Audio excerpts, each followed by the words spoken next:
Good morning everyone. Today we would be starting with the B part of that contains with change in money value. ठीक है, अब तक हमने जो भी क्वेश्चंस रिप्लेसमेंट प्रॉब्लम के किए हैं उसमें हम मनी वैल्यू को कंसिडर नहीं कर रहे थे. Like you can see here also, जो मैंने फर्स्ट पार्ट आपको बताया था replacement of an item that deteriorates gradually, इसमें मैंने ए पार्ट आपको बताया था without change in money value. यही हमने पढ़ा था, जिसके बेसिस पे हमने 3 to 4 क्वेश्चन किए एंड पास्ट ईयर के क्वेश्चन भी किए थे. ओके, अब मैं आज हम नया स्टार्ट करें जिसका इंडिविजुअल की भी बात चल रही, that is replacement of item that deteriorates gradually, जो धीरे धीरे रिप्लेस करने की जिसकी प्रॉब्लम आ रही है उसमें. अब हम ये ए पार्ट हमारा हो चुका है without change in money value. आज मैं बी पार्ट से स्टार्ट कर रही हूँ. Okay, you can see here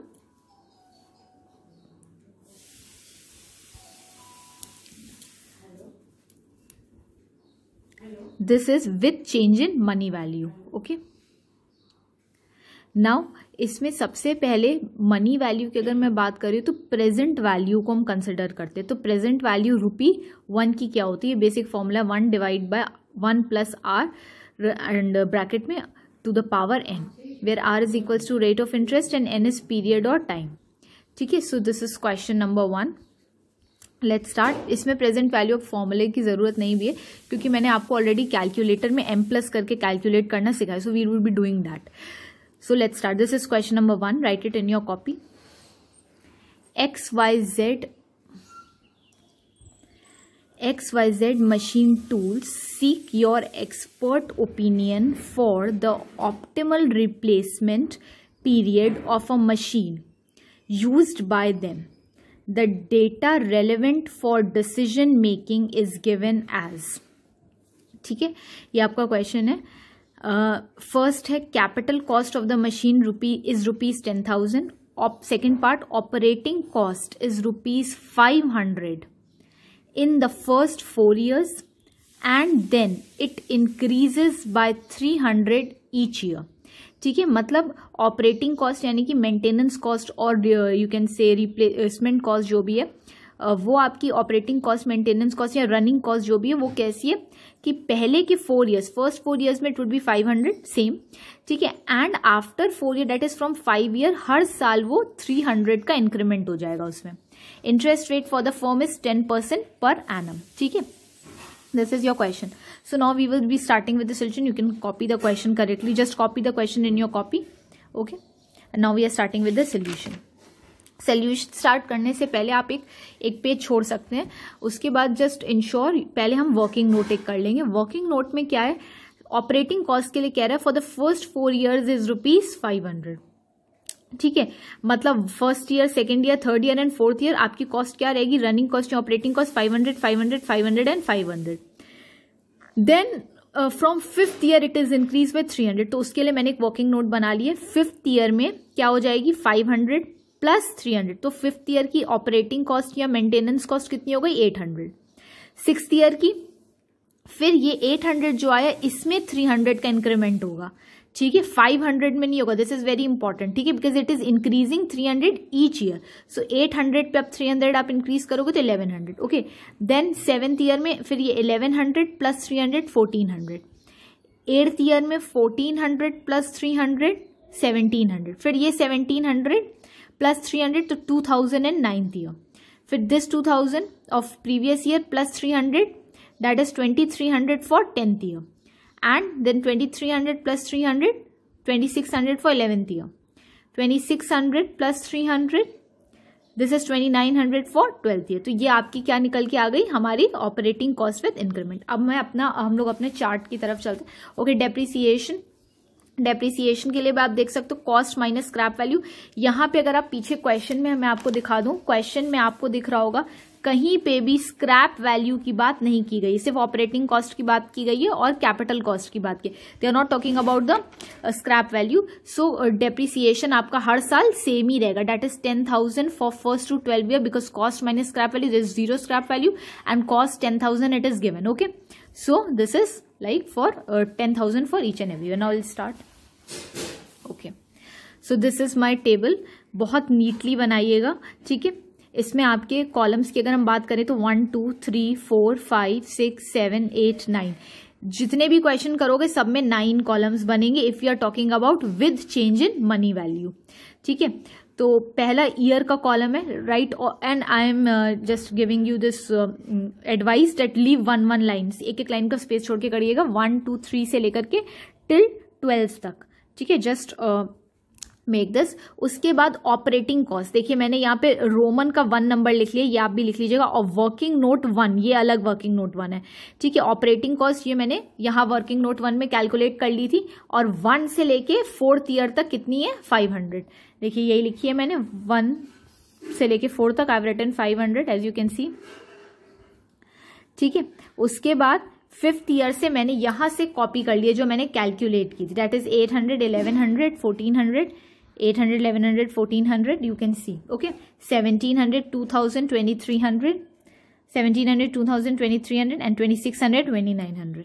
ठीक है, यही वाली मैंने कॉपी कर ली पूरी अपनी ऑपरेटिंग कॉस्ट। इसके बाद जब हम बात करते हैं प्रेजेंट वैल्यू फैक्टर की, तो प्रेजेंट वैल्यू फैक्टर देखिए आपको एट द रेट 10% क्वेश्चन में गिवन है। अब सिंपल कुछ नहीं करना है, एक तो इसमें एक बहुत इंपॉर्टेंट चीज मैं आपको बताने जा रही हूं, इसको अपने कॉपी में लिख लेना पेंसिल से, इंपॉर्टेंट। इसमें जो भी प्रेजेंट वैल्यू फर्स्ट ईयर की होती है, फर्स्ट ईयर की, उसे आप सिर्फ 1 लिख लेते हो। ठीक है, you are not suppose to do any calculation. Usually यहाँ पे 0.909 होता था जब हम एफएम में करते थे, लेकिन इसमें ये हार्ड एंड फास्ट रूल है कि पहले ईयर की हम 1 अज्यूम करते हैं। ठीक है, उसके बाद आपको निकालने आता है 10% दिया है, सिंपल अपने कैलकुलेटर में 10 डिवाइड बाय 100। ठीक है, कितना होता है 0.1। अब कुछ नहीं करना है आपको, 1 प्लस 0.1 तो कितना आ गया 1.1। फिर 1 divide by 1.1 is equal to, पहली वैल्यू क्या आ गई 0.909 सी हैव रिटन हियर। ठीक है, फिर अब ये आपने सेकेंड ईयर में लिख देनी। इसके बाद कुछ नहीं करना है, एम प्लस लगाते जाओ और till last year M plus is equal to 0.826। Okay, you can see. फिर M plus is equal to 0.751। Next M plus is equal to 0.683। Next M plus is equals to 0.6209 है, तो मैंने इसको 0.621 कर लिया है। ठीक है, फिर एम प्लस 0.564। ठीक है, एम प्लस 0.513, एम प्लस 0.466, फिर next M plus 0.424 and second last M plus is equals to 0.385। Last m plus is equals to 0.3504 के बाद 9 है, तो मैंने इसको 0.3505 कर लिया है। ठीक है, एज यू कैन सी। तो इससे आप ये देख रहे हैं मेरी present value factor at the rate निकल चुकी है। इसमें पहले ईयर की 1 लिख लो, फिर 1 डिवाइड बाय 1.1 जो मैंने अभी कैलकुलेटर में एक्सप्लेन किया, उससे m प्लस करके ये वैल्यूज आप कैलकुलेट कर लीजिए till year which is given to. यहाँ पे 12 ईयर्स है तो मैंने 12 के। In next video we will move ahead. In previous video we computed till second part, that is all the present value at the rate 10%. Now in this we would be moving ahead. इसमें अब हम क्या निकालेंगे, present value of operating cost. ठीक है, that means we are this is the third column. Third आप ऊपर लिख सकते हो। This third column is made up of first multiplied by second. ठीक है, first that is operating cost को हम multiply करते जाएंगे present value से। So 500 into 1 is 500, 500 into 0.909 455, 500 into 0.826 413, 500 into 0.751 376, 800 into 0.683 546, 1100 into 0.621 683, 1400 into 0.564 790, 1700 into 0.513 872, 2000 into 0.466 932, 2300 into 0.424 975, 2600 into 0.385 1001, 2900 into 0.3505 1016। ठीक है, तो ये इससे हमारा थर्ड पार्ट निकल गया, that is present value of operating cost as you can see. इसके बाद अब हम फोर्थ पार्ट पे चलते हैं। फोर्थ पार्ट से cumulative present value of operating cost. ठीक है, इसमें आपको क्या करना है, you have to find the cumulative, like ये प्रेजेंट वैल्यू आपका, इसका मुझे क्यूम्यूलेटिव निकालना है। ठीक है, cumulative present value of this operating cost. ठीक है, 500 सेम रहेगा, फिर दिस 500 प्लस 455। ठीक है, आप मैं दिखा भी सकती हूँ 500 प्लस 455, ठीक है 955 आ रहा है, ये देखिए। फिर this 955 plus this 413 1368 plus 376 1744 plus 546 2290 plus 683, ये आप अपने कैलकुलेटर में खुद से कर सकते हैं। 2973 then plus 790 3763 plus 872 4635 plus 932 5567 plus 975 तो आ जाएगा 6542 प्लस 1001 7543 प्लस 1016 सो 8559। इससे आप देखिए आपका फोर्थ कॉलम आ गया, that is cumulative present value of operating cost. Okay, इसके बाद मैं नेक्स्ट आपको बता रही हूँ। Next column is of our depreciation, that is the fifth column. Depreciation मैंने आपको पीछे ऑलरेडी बता दिया, हमारे पास स्क्रैप वैल्यू कुछ नहीं है, रीसेल वैल्यू कुछ नहीं दिए, तो डेप्रीसिएशन का फॉर्मूला क्या है, तो कॉस्ट माइनस स्क्रैप वैल्यू या रीसेल वैल्यू। सो कॉस्ट आपकी क्या है 10,000, ठीक है 10,000 कॉस्ट थी माइनस 0 स्क्रैप, तो depreciation every year would be 10,000 10,000 10,000 10,000 and till 12 years, ठीक है सेम रहेगा because there is no scrap value.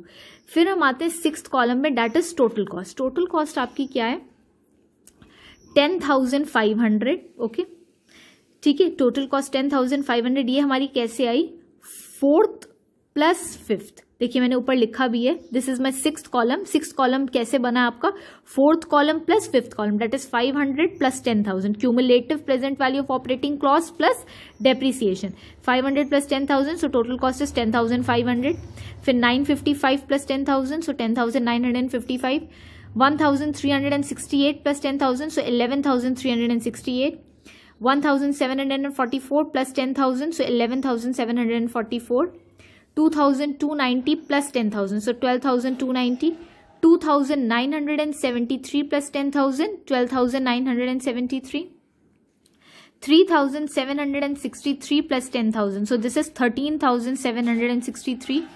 4,635 plus 10,000 14,635. 5,567 plus 10,000 15,567. 6,542 plus 10,000 16,542. 7,543 plus 10,000 17,543 and last is 8,559 plus 10,000 18,559. ठीक है, तो ये आप देखिए टोटल कॉस्ट आपकी कैसे आएगी, सारे क्यूमुलेटिव ऑपरेटिंग कॉस्ट को हम डेप्रीसिएशन के साथ एड अप कर लिया मैंने, तो मेरी टोटल कॉस्ट आ गई। This is column number 6 as you can see. Please do the calculations yourself. Next is seventh column पे चलते हैं। सेवेंथ कॉलम आपका कह रहा है क्यूम्यूलेटिव प्रेजेंट वैल्यू, ठीक है। अब ये प्रेजेंट वैल्यू का कॉलम है आपका, आप देख सकते हैं, इसका मुझे क्यूम्यूलेटिव निकालना है, ठीक है। तो पहला हो जाएगा 1, that is same, then 1 plus 0.909, 1 plus 0.909, 1.909 आ रहा है देखिए। फिर 1.909 पे प्लस क्या कर लोगे, थर्ड प्रेजेंट वैल्यू 0.86, 0.826, ठीक है। 2.735, 2.735 में हम क्या प्लस कर लेंगे आप, fourth present value that is 0.751, 3.486। ये बहुत ध्यान से करिएगा, 3.486 में अब मैं क्या प्लस कर लूंगी, फिफ्थ प्रेजेंट वैल्यू 0.683, 0.683, 4.169, 4.169 में plus sixth present value that is 0.621, 4.79, ठीक है 4.79, 4.79 में plus seven present value seventh year की दैट इज 0.564, 0.564, 5.354, ठीक है। इसमें मैंने प्लस किया, अब मैं 8th present value that is 0.513, 5.867, ठीक है। इसमें 9th ईयर की प्रेजेंट वैल्यू 0.466 प्लस हो जाएगी 6.333, ठीक है। इसमें अब 10th ईयर की प्रेजेंट वैल्यू 0.424 प्लस 0.424, 6.757, ठीक है। इसमें अब प्लस कर लेंगे हम 11th ईयर की 0.385 प्रेजेंट वैल्यू 0.385, 7.142। इसमें मैंने प्लस कर लिया 12th ईयर की 0.3505 प्लस 0.3505, 7.4925 यू कैन सी, ठीक है। अब मैंने इससे आपने देखा मैंने क्या निकाली, सारी क्यूम्युलेटिव प्रेजेंट वैल्यू। ये सारी क्यूमुलेटिव प्रेजेंट वैल्यू, ये हर क्वेश्चन में ये सारे कॉलम सेम ही रहेंगे, तो बहुत ध्यान से समझिएगा। This is my 7th part, cumulative present value, ठीक है। In next video I will move ahead, that is our last column. Okay, in next in this part I would be discussing with you the last column. हमने पिछले column में cumulative present value निकाली थी which was our column number 7। अब हम आते हैं last column पे जिसका नाम है वेटेड एवरेज कॉस्ट, ठीक है। इसको हम 8th कॉलम से डिनोट करेंगे, इसका नाम है 8th कॉलम। और ये कैसे आया है, total cost divided by cumulative present value, ठीक है। सो 6th डिवाइडेड बाय 7, देखिए मैंने लिखा भी 6 डिवाइड बाय 7। इसका फॉर्मूला क्या है, टोटल कॉस्ट आप चाहें तो लिख भी सकते हैं, total cost divided by cumulative present value. ये बहुत ध्यान रखिएगा, इससे क्यूमुलेटिव प्रेजेंट वैल्यू से डिवाइड करना है। So 10,500 divide by 1, 10,500, 10,955 divide by 1.909, so will get 5,739। ये आप अपने कैलकुलेटर में करिएगा, ठीक है, only then you will come to know. 11,368 divide by 2.735, so will get 4,156। 11,744, ठीक है, divide by 3.486, 3,369। 12,290 divide bye 4.169, 2,948। 12,973 divide by 4.79, 2,708। 13,763 divide by 5.354, 2,571। 14,635 divided by 5.867, so you'll get 2,494. 15,567 divided by 6.333, so you'll get 2,458. 16,542 divided by 6.757, you'll get 2,448. ठीक है, then 17,543 divide by 7.142, 2,456. एक मैं आपको calculator में करके भी दिखा दे रही हूँ, 18,559 डिवाइड बाय 7.4925, 7.4925, 24770, 24770 आ रहा था, तो उसके पॉइंट के बाद जीरो मैंने नहीं लिया, 2,477. ठीक है, आप ये सारा अपने कैलकुलेटर में you are suppose to do. ठीक है, ऑल द कैलकुलेशंस. हो सकता है कुछ पॉइंट में आपका अलग आ रहा हो, तो you are suppose to write that. ठीक है, इधर से कॉपी करने की जरूरत नहीं. Use your own brain, use your own calculator. This is just for to cross check that the answer is correct. After this we will find कि अब देखिए आपके क्वेश्चन में क्या रहा था, आपसे पूछा क्या गया था कि XYZ machine tool seek your expert opinion. ठीक है, अब आपको उनको एक्सपर्ट ओपिनियन देना है कि ऑप्टिमल रिप्लेसमेंट पीरियड कौन सा है. तो इसमें से सबसे आप देखिए, पहले तो हम लोग इसको ऑब्जर्व करते हैं. पहले तो ऑब्जर्व करेंगे हम.